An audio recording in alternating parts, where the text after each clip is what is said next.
Mashiach's coming guaranteed. Mashiach's coming guaranteed. It's one of the Ikarei Emunah. 6,000, before 6,000 years.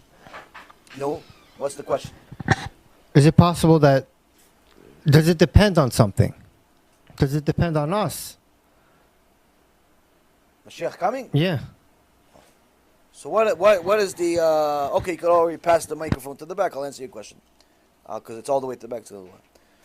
So what are the conditions for Mashiach to come? So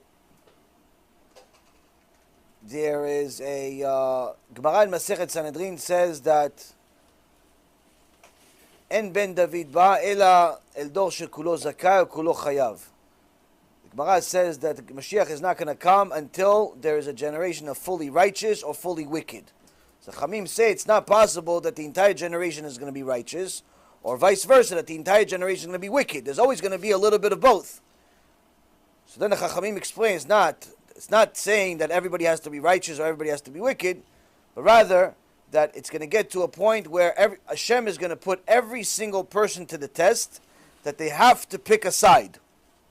Either you're going to be 100% with Hashem, 100% emunah, 100% bitachon, 100% mesirut nefesh. You're going with Hashem, even though it's hard for you, even though you fail sometimes, even though you're doing your best.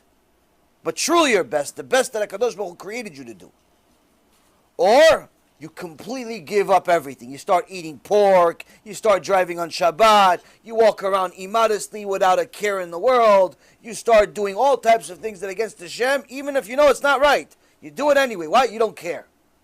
Meaning, that's what's going to happen eventually. And it's actually happening right now. You see that a lot of people that are getting off the derech, they're not getting off the derech like, they're just like not keeping Shabbat. They're just like, not eating kosher. When a guy goes off the derech, a woman goes off the derech, they become mamash like Amalek.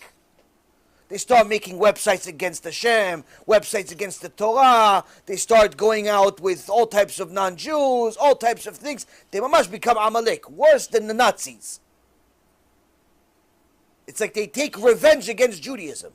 Like this Rasha Merusha Yuval Dayan, that says he was a rabbi for 16 years, went off the derech in the last year. He's now on secular television making fun of the Torah every day. Every day, that's what he does. He has a long pony, looks like a horse, and he makes fun of the Torah every day. Guy was supposedly a rabbi, Babkis. So now, what happened? He had to make a choice. He made the wrong one. He went completely off, and that's happening little by little. Everybody has to make that choice. The other thing is the Gemara also talks about there's other conditions that will happen. En ben David ba is usually the way it starts. Anytime it talks about Mashiach in the Gemara, the Mashiach will not come until such and such will happen. Such as Gemara Masechet Sotah, page 49b, says it's going to be a generation of chutzpanim, people that have no manners, people that go against the Torah, make fun of rabbis, hate the truth. You give them musar, they say, nah, it's not relevant anymore.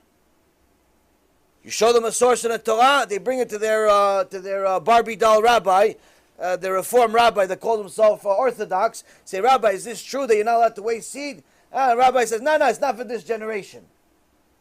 So they go back to you and say, yeah, my rabbi, he's Talmid Chacham. He read 3 books in high school. He says that's not relevant.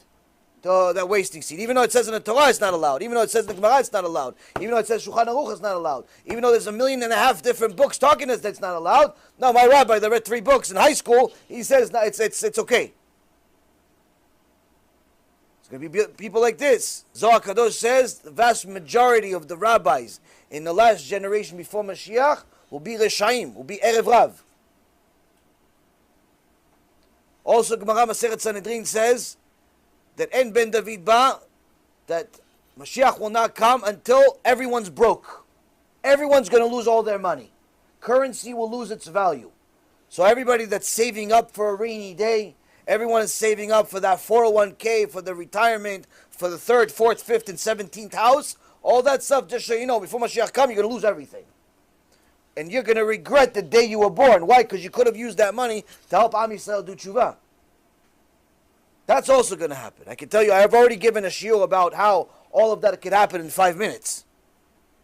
People think, no, what? If the real estate market crashes, then the stock market will go up. If the stock market crashes, then the real estate market will go up. If both of them crash, then currencies will go up. If currency crashes, then gold will go up, and so on and so on. Everybody has a common sense way of how they're not going to lose all their money, like as if they're smarter than God. All God needs to do in order for all money to lose value is one thing: turn off electricity. That's it. Electricity is off, all of your bank accounts are wiped out. That cash you have in your pocket is worth zero. Doesn't matter if it's $1, doesn't matter if it's a ruble, doesn't matter if it's a shekel. There are certain things that will happen before Mashiach comes, and the Gemara gives us those conditions. So, now the key is to know that there is also a certain amount of time that will take place, certain amount of things that will happen before Mashiach comes. There's a war of Gog and Magog, there's all types of financial issues that have to happen, and so on and so forth. The point being is that not necessarily what's going to happen, at the time of Mashiach, after Mashiach comes, but rather how do we prepare ourselves for it. What's going to happen after Mashiach comes really is not relevant.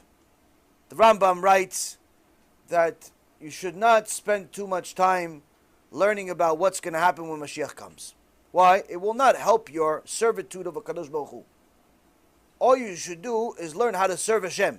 Why? Because if you learn how to serve Hashem, whether the Mashiach comes tomorrow or he comes in 10 years is irrelevant. Why? You'll be prepared either way.